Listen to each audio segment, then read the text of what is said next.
Today's our lecture will be based upon the problems of the topics in basic concept of chemistry.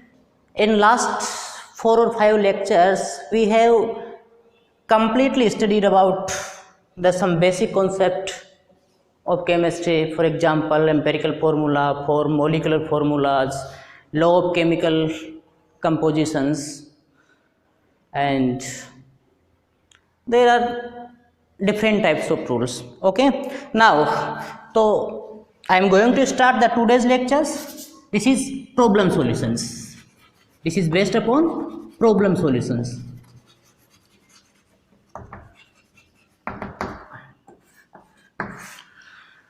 My first question is,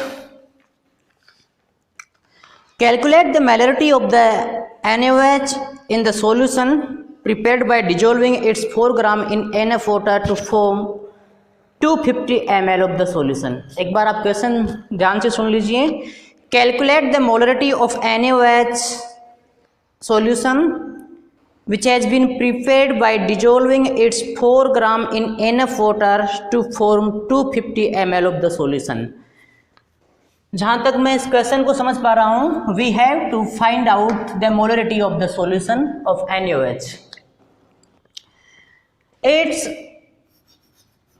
given amount है 4 gram and the volume is 250 ml. 250 ml. Okay, ml it means m small में लिखा जाएगा और ये l capital letter में लिखा जाएगा.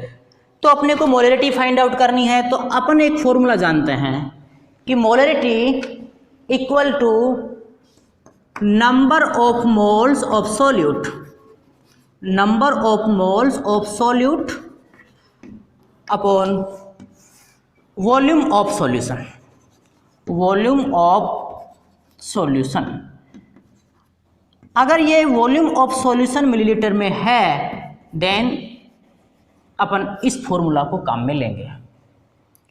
Right, number of moles, but we have not been given the number of moles, but we have been given the particular amount of the solute.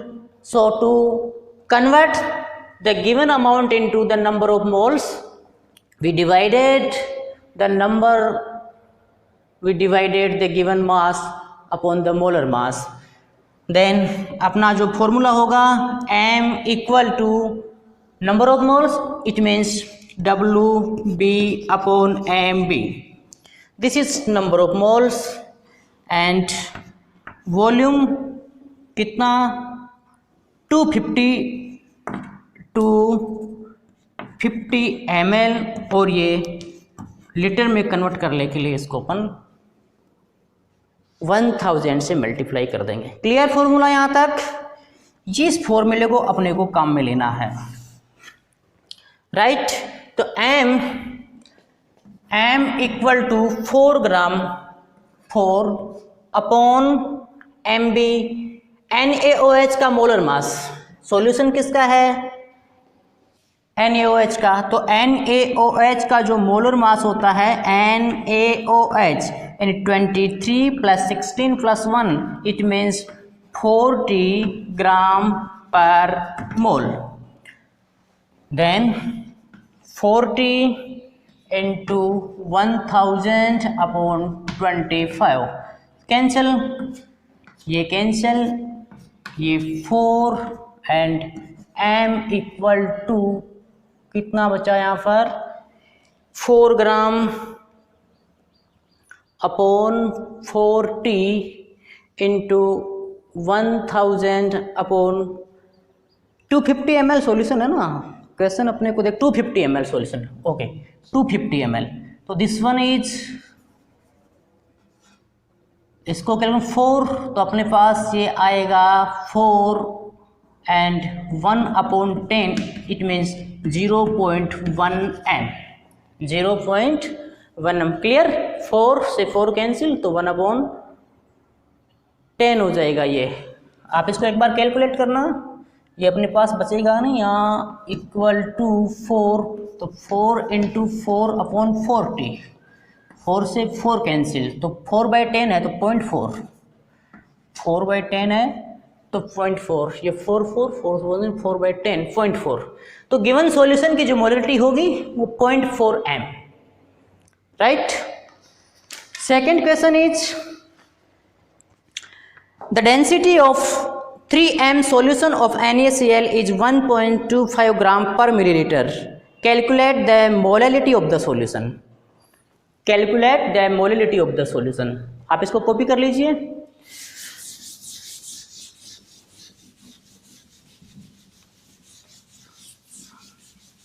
आप ये जो मैथमेटिकल कैलकुलेशन है उसको एक बार देख लीजिए, हो सकता है मेरे से जल्दी में कोई गलती हो जाए, तो एक बार आपको देख लेना है। मेन चीज ये है कि आपको कॉन्सेप्ट समझना है। Second question is the density of 3m solution, density of 3m solution of NaCl is 1.25 ग्राम पर millilitre. Calculate the molality. We have to find out the molality and the density of 3m solution and molarity 3m. Calculate the molality. अपने को molality find out करनी है, तो अपन एक formula जानते हैं, small m it means molality, molality equal to number of moles of solute, number of moles of solute upon mass of solvent in kilogram, mass of solvent in kilogram, number of moles, यानी अपने पास में जो solution की molarity 3m है तो number of moles 3 हो गया। इसकी वैल्यू तो अपने पास में यहां से अपन कैलकुलेट करके रख देंगे 3, क्योंकि नंबर ऑफ मोल्स 3 होगा तभी तो उसकी मोलरिटी 3m होगी। मास ऑफ सॉल्वेंट, अब अपने पास में एक फॉर्मूला है, अपन मास ऑफ सॉल्वेंट कैसे फाइंड आउट करें, मास ऑफ सॉल्वेंट, और अपन ये जानते हैं कि solution is a binary component which includes the mass of solvent and the mass of solute. तो mass of solvent will be equal to mass of solution minus mass of solute, yes। अब अपन मास of solution, तो mass of solution कैसे find out करेंगे, एक बार आप concept को ध्यान से समझिए। मास ऑफ सॉल्यूशन, अपने पास में डेंसिटी गिवन है, तो अपन ये जानते हैं क्या कि डेंसिटी मास ऑफ सॉल्यूशन, तो देखिए एक फॉर्मूला होता है D equal to m upon v, density mass upon volume, mass upon volume, तो मास का फॉर्मूला होगा density into volume, density into volume. देखिए तो mass of solution will be density इस फॉर्मूले से D equal to m upon v, density into volume,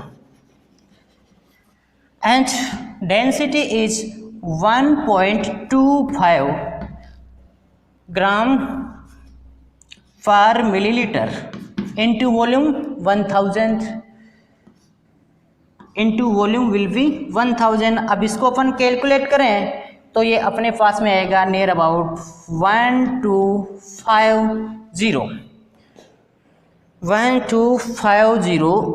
gram, okay 1250 gram, ये millilitre से मिलीलीटर कैंसिल, तो 1250 gram. This value will be of the mass of solution. Now the mass of solute, second step में अपन कैसे करेंगे बेटा इसको, mass of solute, mass of solute, mass of solute, तो कैसे होगा मास ऑफ सॉल्यूट 3m, और अपन ये जानते हैं कि 1m सॉल्यूशन किसका है, NaCl का, सॉल्यूशन किसका है एक बार आप देखिए, density of the solution NaCl का है, तो 1m NaCl equal to 23 + 30.2 35.5. It means the value will be 58.5 gram per mole. Okay, 1 m का, so 3 m का मास will be 58.5 into 3. अब 58.5, अब आप देखिए 58.5 into 3, अपने पास में वैल्यू होगी 175.5 ग्राम, 175.5 ग्राम। तो अपने पास में इस कॉन्सेप्ट के अकॉर्डिंग तो मास ऑफ सॉल्वेंट क्या हो जाएगा, mass of solvent will be equal to mass of solution, कितना है 1250 gram, minus mass of solute, वो कितना है, मास ऑफ सॉल्यूट 175.5 ग्राम। इसको अपन कैलकुलेट करें, देखिए 1250 माइनस 175.5, वैल्यू आएगी 1074.5 ग्राम। ओके, तो अब अपन ने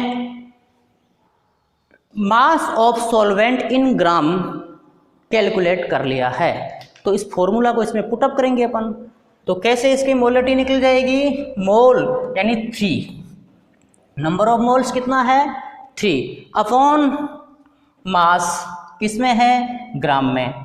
इसको अपन किस में कन्वर्ट करेंगे, देखिए ये ग्राम में है तो मैं इसको किलोग्राम में कन्वर्ट करूंगा, तो 1 2 3, तो ये लिख दूंगा मैं इसको 1.074 किलोग्राम, तो 1.074 किलोग्राम।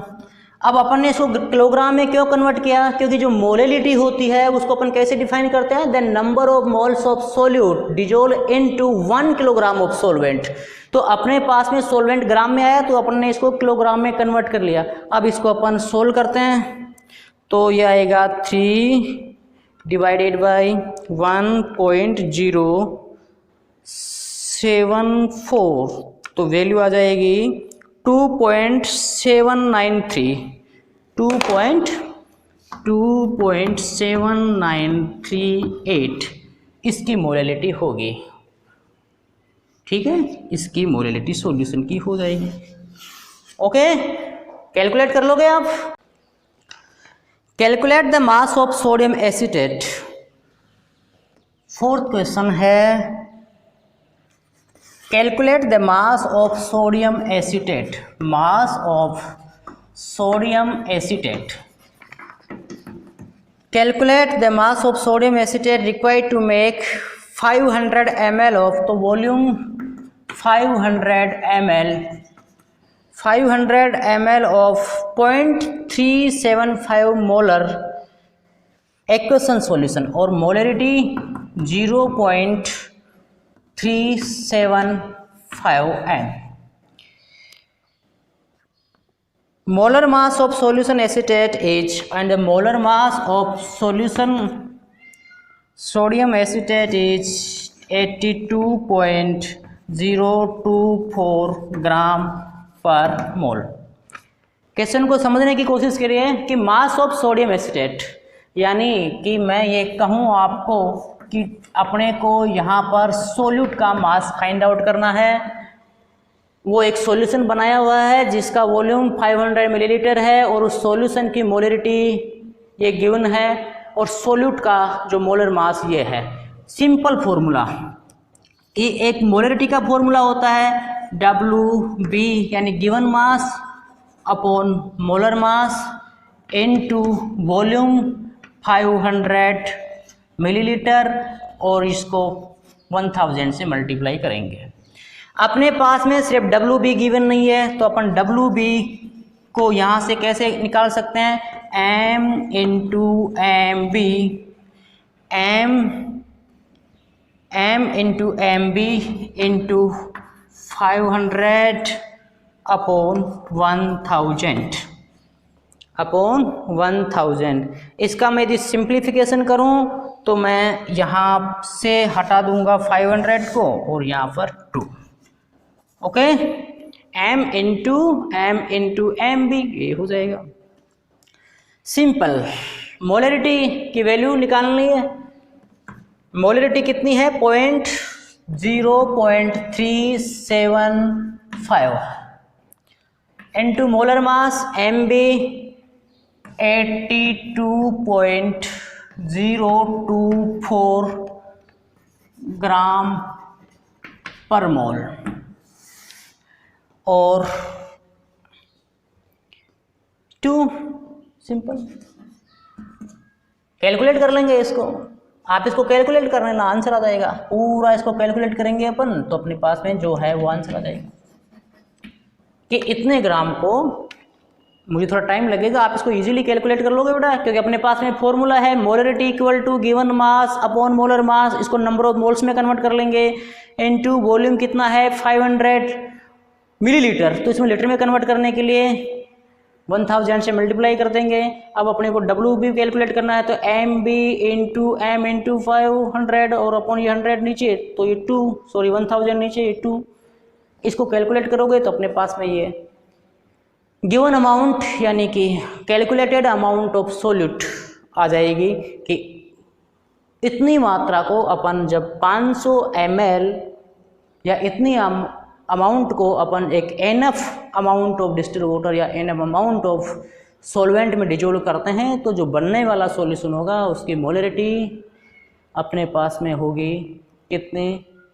ये 0.375। Next question, how are the 0.50। Fifth question है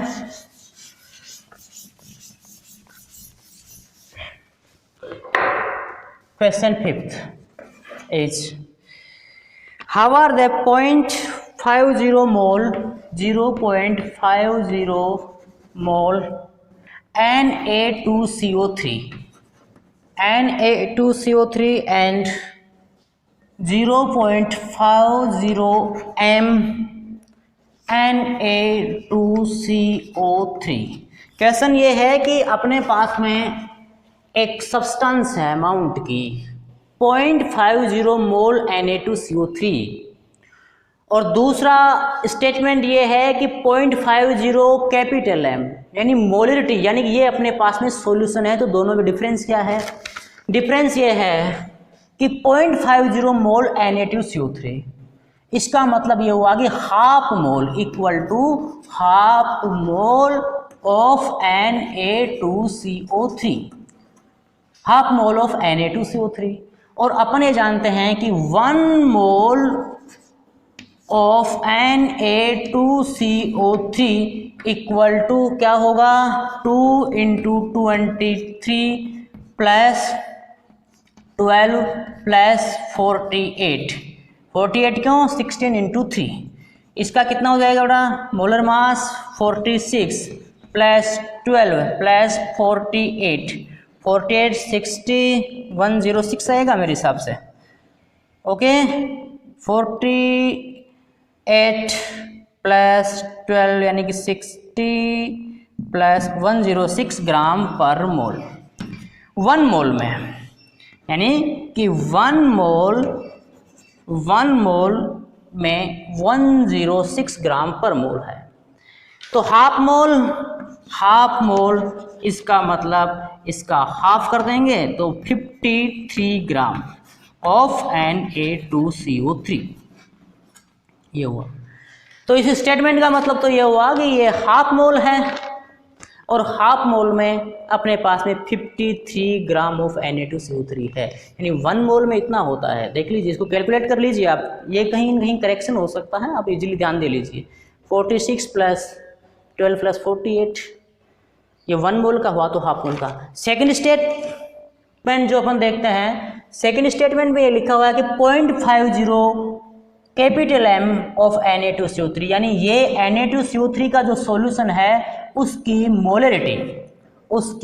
मोलरिटी 0.50 m है, यानी 1 लीटर जो सॉल्यूशन बनाया गया है उसकी नंबर ऑफ मोल्स होगा वो 0.50 होगा, यानी हाफ मोल होगा। हाफ मोल का मतलब, इसका मतलब ये होगा कि this solution, this is the molarity of the solution, this is the molarity of the solution, this is the molarity of the solution which has been prepared। Half mole हो जाएगा, इसका मतलब half mole, which has been prepared, which has been prepared, point half mole में कितना 53 ग्राम, which has been prepared by 53 gram of Na2CO3 in enough amount of water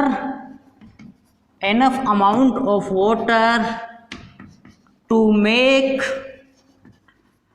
1 liter,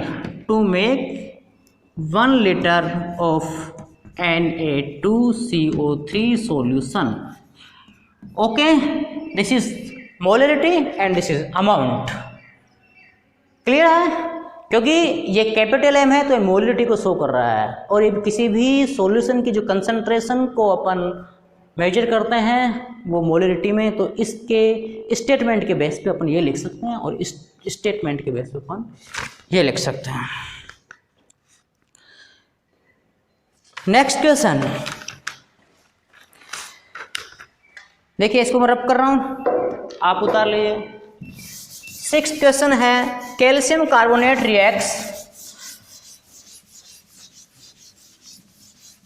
calcium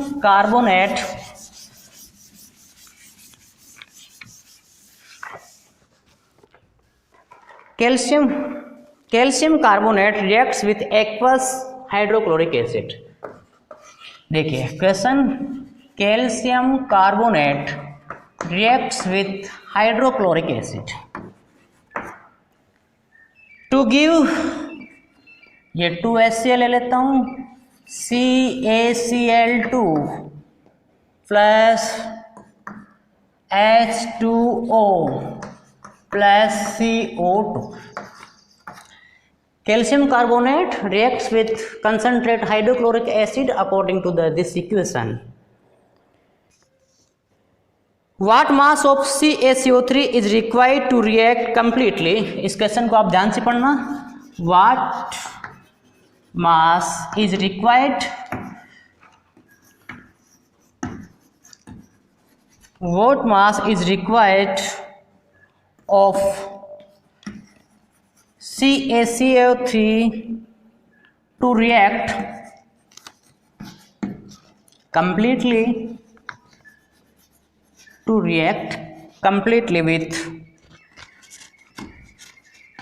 25 ml of 0.75 MHCl।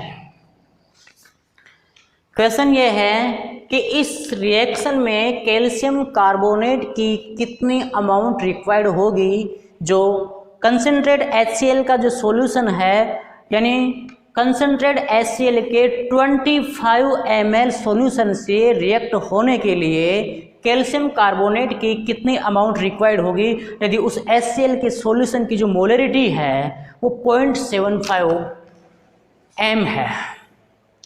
Okay, तो first of all इसका solution कैसे करेंगे अपन? First of all the amount of HCl, first of all तो अपन क्या कर लेंगे, calculation of amount of HCl।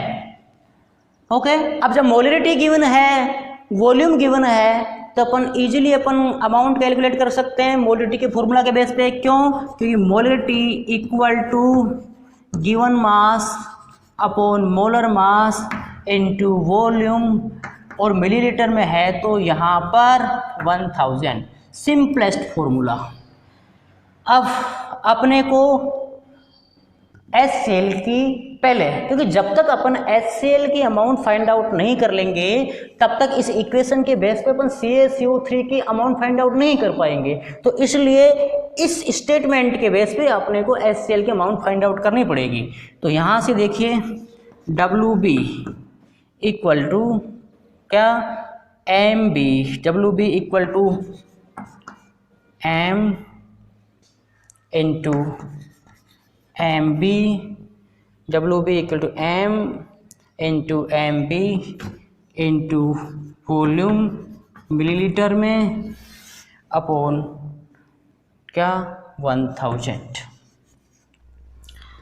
M molarity कितनी है 0.75, वैल्यूज पुट कब करनी है, इंटू MB मोलर मास कितना है, HCl का मोलर मास HCl यानी 1 प्लस 35.5, इट मीन्स 36.5 ग्राम पर मोल, ग्राम 36.5 ग्राम पर मोल। तो ये हो जाएगा 36.5 ग्राम पर मोल इंटू वॉल्यूम कितना 25 अपॉन 1000। अब देखिए मैं इसको सिंपल कर रहा हूँ, 25 अपॉन 1000, तो मैं इस स्टेप को यहाँ से हटा देता हूँ और ये कर देता हूँ 40, कितना हो जाएगा 40।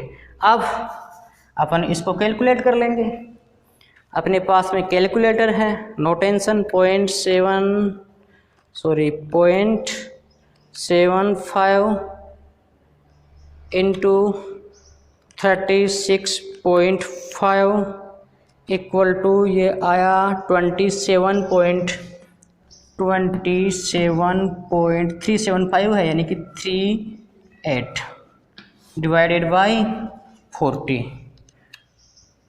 यानी कि 27.38 डिवाइडेड बाई 40 और ये वैल्यू आएगी 0.6845, यानी 0.69 लिख देता हूँ मैं, ये वैल्यू आ जाएगी 0.69 ग्राम, 0.69 ग्राम। ओके, तो अपने पास में अमाउंट ऑफ HCl आ गई 0.69 ग्राम। अब second step, calculation of amount of CaCO3। इस इक्वेशन को देखना है क्या, CaCO3 plus 2HCl Cl2 plus H2O plus CO2।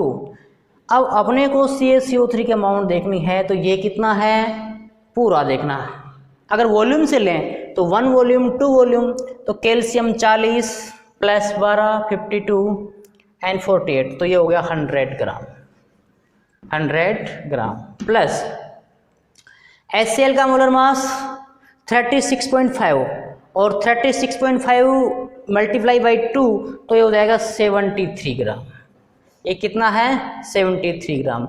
तो अपने को क्वेश्चन ये देखना है कि 73 ग्राम 100 ग्राम से रिएक्ट करता है, because 73 gram of HCl reacts 73 gram of HCl reacts with 100 gram of CaCO3, इसलिए 1 ग्राम किससे 73.5 यानी 100 divided by 73.5 gram of CaCO3, और अपने पास में जो वैल्यू है वो है देयरफॉर 0.69 ग्राम। जो वैल्यू होगी इसको अपन कैलकुलेट कैसे कर सकते हैं, 173.5 इंटू 0.69। ओके, तो अब इसको अपन सोल्व करते हैं। देखो ये 100, ये 0.69, तो ये हो जाएगा 69, तो 69 डिवाइडेड बाई 73.5 और वैल्यू आएगी अपने पास में 0.9387 0.9387 ग्राम। तो इस क्वेश्चन के बेस पे, इस बैलेंस्ड केमिकल इक्वेशन के बेस पे जो स्टोइकोमेट्री गिवन है उसके बेस पे अपन ये कह सकते हैं कि 0.75 मोलरिटी वाले 25 ml HCl के सॉल्यूशन के साथ में रिएक्ट करने के लिए कैल्शियम कार्बोनेट की अपने को 0.9387 ग्राम अमाउंट की रिक्वायरमेंट होगी। ओके, लास्ट क्वेश्चन, इस प्रॉब्लम सॉल्यूशन का जो लास्ट क्वेश्चन है वो है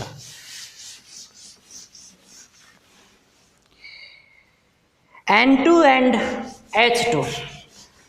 लास्ट क्वेश्चन इज, आपने एक इक्वेशन पढ़ी होगी फॉर्मेशन ऑफ अमोनिया, और फॉर्मेशन ऑफ अमोनिया की जो balanced chemical equation N2 + 3H2 = 2NH3, N2 + 3H2 = 2NH3। इसी केमिकल बैलेंस्ड इक्वेशन के बेस पे ही अपन इस क्वेश्चन को सोल्व करेंगे। ये थोड़ा बोर्ड अपने को तकलीफ दे रहा है कि क्लियर नहीं हो पा रहा इजीली। क्वेश्चन है N2 and H2 react with each other to produce NH3 according to the following equation. तो मैं सबसे पहले इक्वेशन लिखते हैं अपन, N2G + 3H2G and converts into 2NH3G।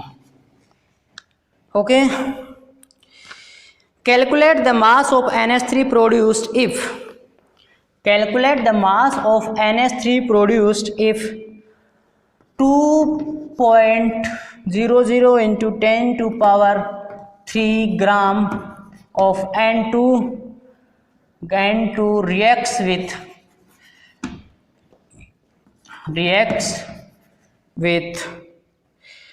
1.00 into 10⁻³ gram of H2। Yes, देखिए इस टाइप के जो क्वेश्चन होते हैं सबसे पहले अपन उनमें लिमिटिंग रिएजेंट की पहचान करते हैं, क्योंकि प्रोडक्ट का बनना लिमिटिंग रिएजेंट की अमाउंट पे डिपेंड करेगा। ओके, तो सबसे पहले तो मोलर मास अपन ये करेंगे नंबर ऑफ मोल्स किसके, N2 के, नंबर ऑफ मोल्स N2 के गिवन अमाउंट अपॉन मोलर मास, गिवन अमाउंट अपॉन मोलर मास। देखना वो कैसे, गिवन अमाउंट कितनी है N2 की, N2 यानी कि 2, मैं डायरेक्ट लिख रहा हूँ इसको, ठीक है, 2.00 into 10⁻³ मोलर मास 28, तो ये हो जाएगा 14, तो 1 डिवाइडेड बाई 14, 1 डिवाइडेड बाई 14, तो वैल्यू आनी है 0.0714। इसका मतलब ये हुआ 0.0714 into 10⁻³। ओके, क्योंकि ये गिवन अमाउंट है और इसका मोलर मास ये है 2/14, तो 1 डिवाइडेड बाई 14, 1 डिवाइडेड बाई 14, तो अपने पास में ये वैल्यू आएगी। और इसको मैं सिंपल कन्वर्ट करूँ तो ये हो जाएगा 0.714 into 10⁻² moles of NO2 yes। Second, number of moles किसके, H2 के, वो क्या होगा, given amount of H2 upon molar mass. H2 कितना है, reacts with 1.00 into 10⁻³ upon 2 dihydrogen 2 and dinitrogen 14 into 2 28। इसका मतलब ये हुआ कि 0.5 इंटू 10⁻³ और मैं इसको ऐसे लिख सकता हूँ 5 इंटू 10⁻² मोल्स ऑफ H2। अब इन दोनों अपने पास में जो गिवन अमाउंट है उसको अपन ने नंबर ऑफ मोल्स में कन्वर्ट कर लिया। गिवन अमाउंट है उसको अपन ने नंबर मोल में। अब इसका आप कॉन्सेप्ट देखिए कि stoichiometry of the reaction 1 mole dinitrogen reacts with 3 mole dihydrogen. 1 mole dinitrogen reacts with 3 mole dihydrogen. तो अपने पास में कितना है 0.714 और ये कितना है 5 इंटू 10⁻²। तो इसका मतलब ये हुआ क्या कि इतनी जो मोल डाई नाइट्रोजन है वो कितने मोल डाइहाइड्रोजन से रिएक्ट करेगी। तो अपन एक क्वेश्चन ये देख सकते हैं क्या, because 1 mole N2 reacts with 3 mole of H2. Okay, 1 mole N2 reacts with 3 mole NH2. Therefore 0.714 into 10⁻² mole N2 will react with 3 into 0.714 into 10⁻² will react with 0.714। अब इसको अपन कैलकुलेट करते हैं। देखिए 3 चौक 12 1, इसको अपन ने कैलकुलेट किया। अब ये हो जाएगा 2.142 इंटू 10⁻² मोल ऑफ H2। इसका मतलब ये हुआ कि अपने पास में जो लिमिटिंग रिएजेंट है वो डाइनाइट्रोजन है, क्योंकि डाइनाइट्रोजन के 1 मोल 3 मोल डाइहाइड्रोजन से रिएक्ट हो सकता है। तो अपने पास में अमाउंट कितनी है 0.714 इंटू 10⁻² मोल ऑफ N2। तो ये इतना कितने मोल ऑफ H2 से रिएक्ट कर पाता है 2.142 इंटू 10⁻² मोल ऑफ H2 से रिएक्ट ही करेगा। और अपने पास में टोटल कितनी है, ये इतनी है 5 इंटू 10⁻²। इसका मतलब अनरिएक्टेड कितनी रहेगी, क्योंकि प्रोडक्ट का बनना लिमिटिंग रिएजेंट के अमाउंट पर डिपेंड करेगा। तो ये लिमिटिंग रिएजेंट इसमें क्या है, अपन ने पहचान कर ली इसकी कि जो लिमिटिंग रिएजेंट होगा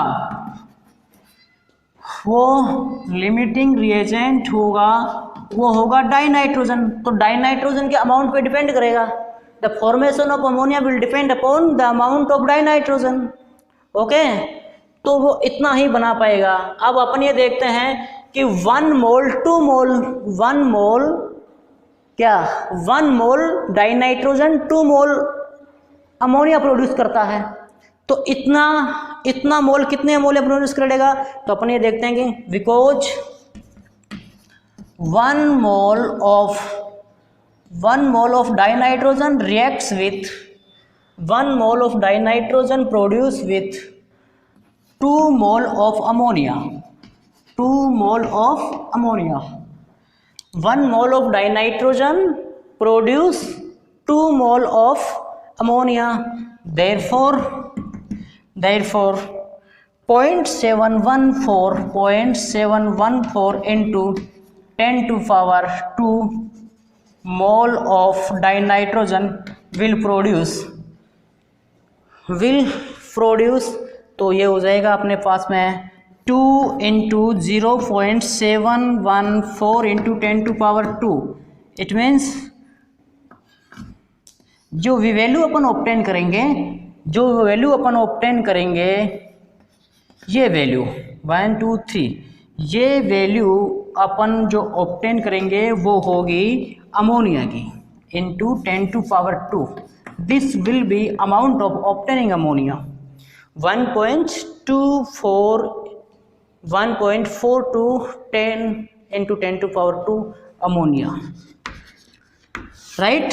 We have already discussed that the formation of product depends upon the number of moles and the amount of the limiting reagent into the reaction mixer.